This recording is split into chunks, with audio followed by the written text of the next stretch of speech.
OK, Tom and Emily, welcome back to College Green, where Nigel Farage is with me now. Nigel Farage, Labour are tackling immigration. Are you worried?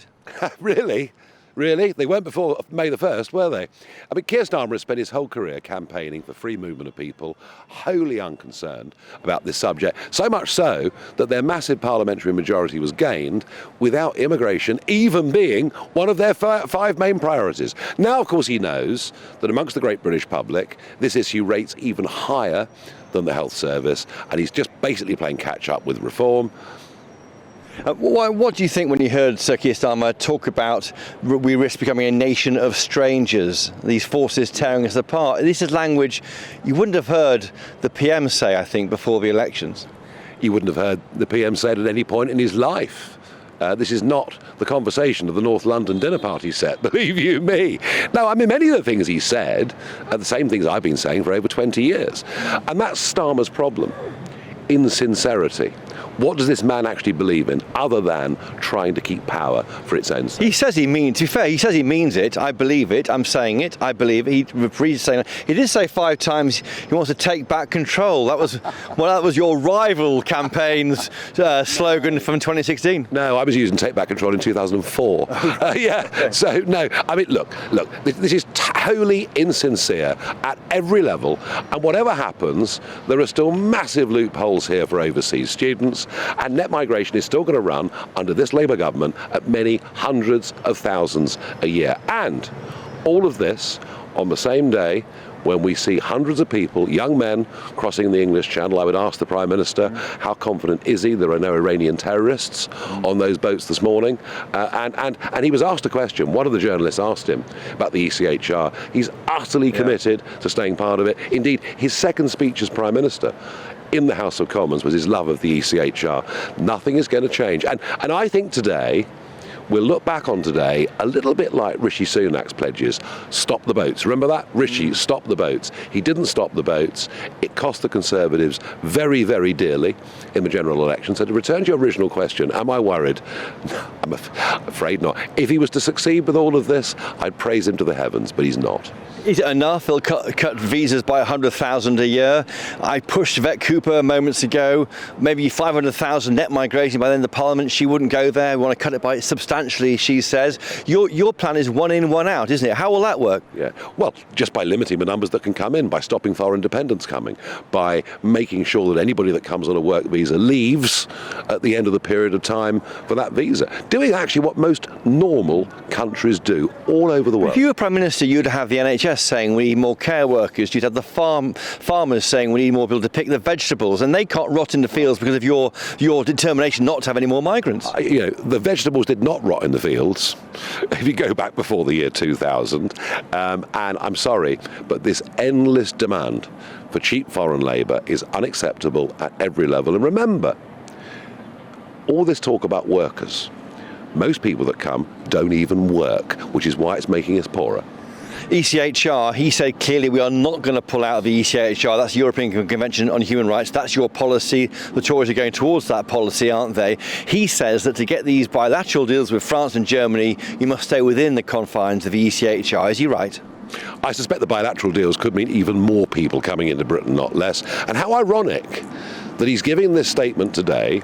He's boasting about trade deals with India, with America, all Brexit freedoms, and next week he's off to Brussels to potentially sign us up to free movement for the under-30s across the whole of Europe. This sums up this Prime Minister. He is literally all over the place. And what I found going around the country, particularly in Labour areas, people said, we don't know who he is. We don't know what he stands for. We prefer Jeremy Corbyn. At least we knew what he believed in. In a sense, you're driving a policy, or do you feel you are? I mean, certainly, the language certainly is there. I mean, they've been working on these plans for months and months and months, where they have agreed, they said they would do in the election, to cut net migration. But the language is changing, isn't it? We are controlling the narrative.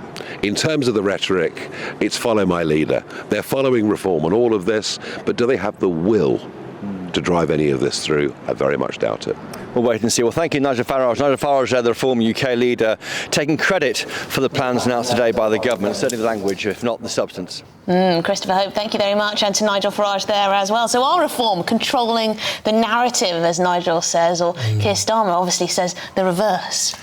Christopher, how much do you think this new rhetoric, new action on immigration has to do with the fact that Reform are polling above 30 in some cases now? That's right, 10 points clear of Labour, aren't they, Emily? No question politics is driving some of this. They have planned, of course, in their manifesto, Labour, to cut migration. Here's this big bill, this bells and whistles to make sure it happens. She's much more cautious in her language, Yvette Cooper. She sets things out there very clearly, saying, I thought they interestingly gave quite strong answers there on ECHR withdrawal. That's not going to happen under a Labour government, of course. Both the Tories and certainly Reform UK are moving towards that policy of withdrawing from the European Convention on Human Rights to tackle once and for all illegal migration. We talked there about deportations. I challenged her on an issue which I know our colleague Michelle Juby's been very interested in, the idea of 24,000 deportations, but only 6,000 of those are enforced. The rest are voluntary. She kind of accepted that number, which is quite significant. And also a vote tonight, of course, in Parliament on new counter-terrorism powers to tackle these illegal migrants. Now, earlier, it's a very busy morning today in Westminster. We heard from Sir Keir Starmer, the Prime Minister, kicking off this immigration week, if you can call it that, for the government. His language was extraordinary, I thought. I never heard a Labour leader say things like, there are forces which are slowly pulling our country apart. We're becoming an island of strangers. That's language which Nigel Farage may adopt, but not Sir Keir Starmer. But I asked him the questions which may have been bothering many GB News viewers. Why do we think Labour will get this right after the Tories failed? And here's what he had to say. So, GB News. Prime Minister, we've been here before, haven't we? There have been 3 immigration acts since 2014. The Immigration Act in 2014 and 2016 both aimed to reduce immigration. They both failed. Why on earth should GB News viewers think you're going to succeed? And why not give us a promise right now? Why give us a fixed target right now, not a promise, so we can judge you on success? The Tories at least did that, but they failed. Well, look, the difference here, this is the most comprehensive plan that has been put forward. It's been forward to end the Tory sort of wild open borders experiment that we have had. You're right about that. And it looks at all routes and it's comprehensive. And it does the hard yards of linking skills and business to what we need to do with the economy. So it's not a narrow look just at the numbers. It puts them in their proper context. On the question, which we do want to significantly reduce migration, I'm absolutely making clear that's what it will do, and that if we need to go further, we will. So that's the promise I make to your viewers. I don't think it's sensible to put a hard-edged cap on it. That has been done in one form or another for the best part of 10 years by different prime ministers. The only thing that links those prime ministers and the various caps or quotas or limits they put in place is every single one of them failed. And therefore, going down the failed route is not a sensible way for me. As with everything that I do, serious, pragmatic, looking at the things that will actually make a material difference. There you have it. No numbers there from the PM on what his plans might cut migration by, and that's what's going to be bothering so many GB News viewers and listeners to our channel. Now, I got the response from Nigel Farage, the Reform UK leader. I was fascinated by how he might react to Labour adopting the language, apparently, of Reform UK. Here's what he told us moments ago. Starmer has spent his whole career campaigning for free movement of people, wholly unconcerned about this subject, so much so that their massive parliamentary majority was gained without immigration even being one of their 5 main priorities. Now, of course, he knows that amongst the great British public, this issue rates even higher than the health service, and he's just basically playing catch-up with reform. Now, I mean, many of the things he said are the same things I've been saying for over 20 years, and that's Starmer's problem. Insincerity. What does this man actually believe in other than trying to keep power? Now, Keir Starmer would say, of course, he does believe what he says. He says that he's concerned about net migration. He has been on somewhat of a journey as a former, of course, Remain supporting Labour MP. Don't forget, you heard there Sir Keir Starmer say take back control 5 times in his remarks in number 10 earlier. That was interesting, I think. But I think there's no question the reaction to this, the language of this has been turbocharged by Reform UK's gains in those local elections 10 short days ago.